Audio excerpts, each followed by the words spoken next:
are facing an undefeated Colorado Buffaloes team this Saturday in a matchup that could decide Pac-12 South supremacy. We will preview the game with head coach Clay Helton, offensive coordinator T. Martin, and wide receivers Michael Pittman Jr.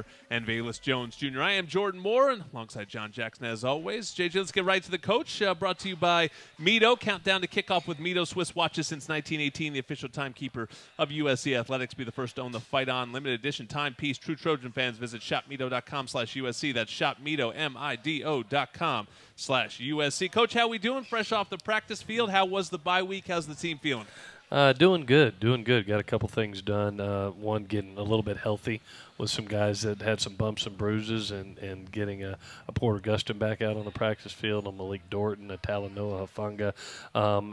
Developing some young kids, some guys that are just right on the cusp of having to walk in there and play for us, and to develop those kids, and finally just fix some things that we addressed as things that we need to get done over the next 8 weeks to win a Pac-12 championship.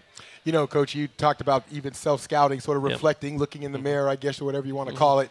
When you do those types of things, how much do you find out about yourself? Because, like you said, you have some extra downtime to focus on yourself as opposed to the opponent. Yeah, I think you got to be brutally honest with yourself and your team and your staff. And had the opportunity to sit down and watch all 5 games and came away from it saying, defensively, I know that we need to have more takeaways if we want to be able to separate ourselves.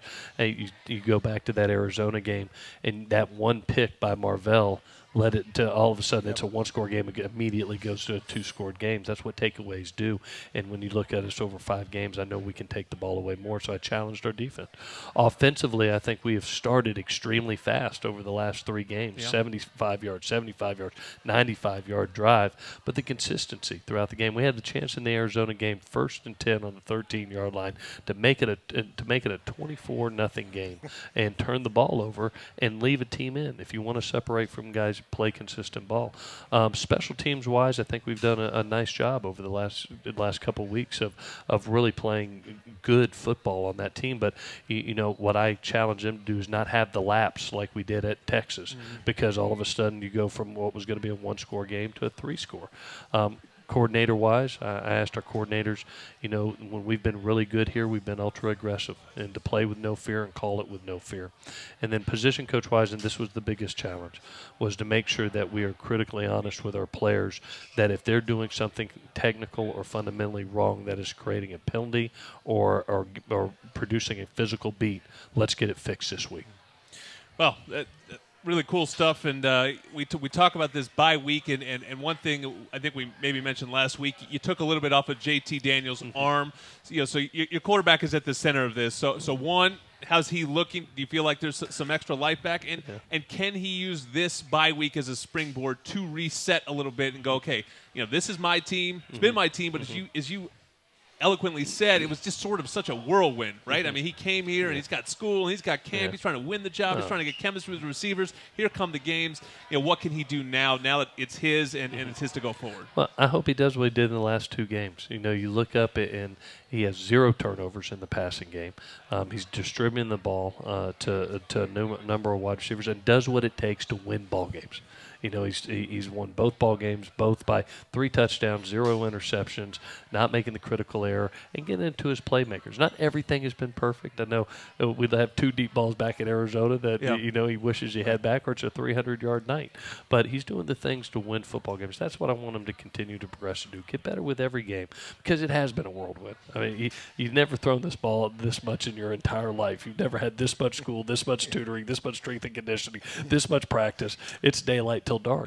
And to be able to catch your breath, get fresh, evaluate where we are, and to be able to go forward, I think it's a perfect timing for the kid. And he's really had 2 great practices, Monday and Tuesday, so I can't wait to watch him on Saturday.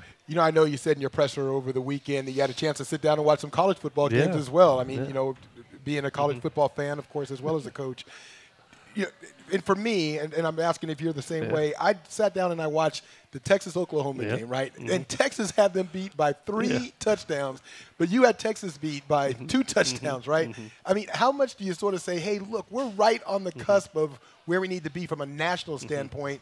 It's not as far back as it seems. I mean, you obviously lost a game to Texas, but do you do that kind of comparison? And no question. I think it's human nature to be able to say, you know what, I've got a good feel for our team, and you know the fact of the matter is that if we play cleaner football, better assignment football, better technique and fundamental football, this is going to be a good football team. Now, imagine this. I mean, we're playing for first place on Saturday.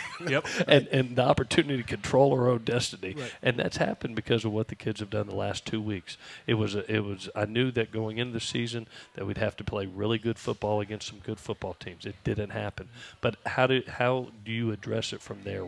How are you going to deal with adversity? And our kids have fought back to a position where they can go take first place and control their own destiny on Saturday. Just on the defensive side of the ball, we had Clancy Pendergast on last week, and I think the one thing he looked at in self-scouting was trying to figure out that pass rush. We talked about all the offensive production that this team lost coming into the year, but we sort of glossed over the fact that you lost all those sack artists, Uchenna and Rasheem, and even Chris Hawkins is a blitzer.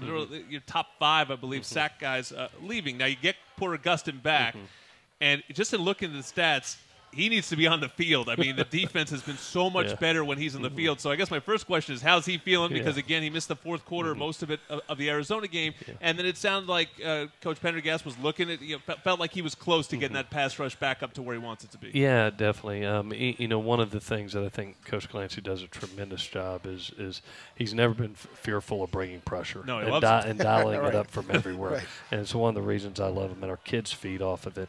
But two, being able to work with several guys that I hope step up here very soon. I know Christian Rector is a great pass rusher. I've seen it. Brandon Peely, I think, is a great pass rusher. J. Tufeli. Porter Gustin, he's producing for us right now. And, we limited him a little bit today. He's still battling an ankle a little bit, but looked good. We'll see where he is at the end of the week.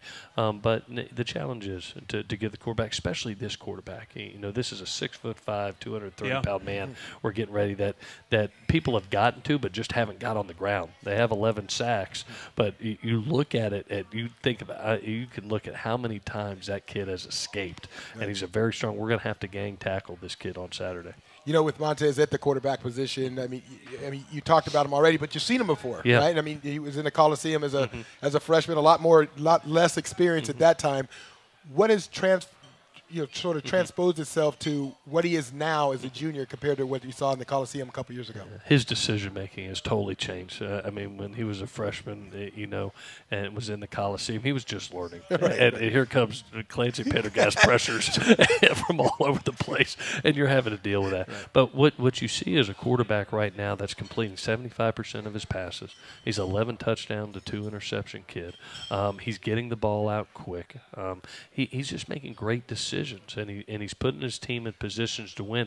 They've been in, it seems like, close games in the second half at all times, and then he makes it to decisions down the stretch that wins games, and that's what a third-year kid is supposed to do, and he's doing it. Last one for me is the name that's on everyone's mind, Laviska Shenault. I'll say it so you don't have to. You're the one that has to figure out how to stop him, though, which is much more difficult. How do they use him? It seemed like last week I was watching and they started breaking out the Wildcat formation with him. And who does he compare to? Because we'll talk about this later, but boy, he came off the radar to lead the nation in receiving right now, and it's not even close. He leads the nation receiving by a lot. Miss Angela, my wife, even got to watch her this weekend. She wanted to date, and instead she got Arizona State versus Colorado. But they're doing a tremendous job of it. It reminds me a lot with the guys that we've had here, like Juju and Dory and Nelson. You find ways to get the playmaker the ball, and they're doing it whether he's in the running back position, whether he's the Wildcat. They get it to him on the jet sweep. They throw it to him on jailbreak screens, and then they put him on deep balls and let him go. And you're talking about a kid that's a 215-pound man that is powerful, explosive. He reminds me a lot of Juju. So he's a kid that going to the park, you have to find him. And just like we did with a lot of those kids, it's hard to find him because all of a sudden he's the outside receiver, inside wide receiver in the backfield. He's the quarterback. He's the running back. So it's one of those things I think Coach Mack and his staff are doing a nice job of hiding him. When I look at Colorado, that's the other thing that jumps off the page to me is they're averaging 39 points a game. It's not like this is an offense that's not efficient. But the biggest stat for me, they've only turned the ball over 4 times. They're very efficient on offense as well. How do you combat something like that, or do you battle efficiency with efficiency? Yeah, you gotta find ways, whether it's stripping the ball out from the running back, batting. We batted a couple balls up in the air that we had opportunities last year, and being able to get that done, being able to pressure the quarterback and forcing him into a bad decision. Those are going to be critical because this offense, when you look at it, at halftime in each and every game, it's been a game. Okay. But then all of a sudden they pull away. They've really tired defenses down because they make first downs. And by the fourth quarter, you're looking up and go, wow, okay, they've separated 2-3 touchdowns now. And that's what good offenses do. They play clean football, and they distribute it to a back that's already got over 500 yards.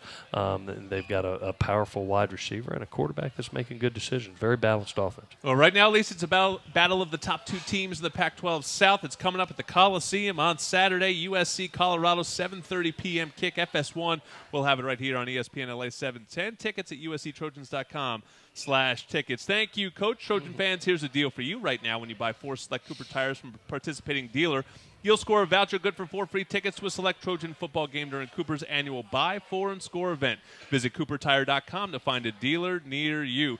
All right, Coach just said he wants his coordinators to be aggressive. T. Martin is next. He'll tell us all about it. He's on Trojans Live.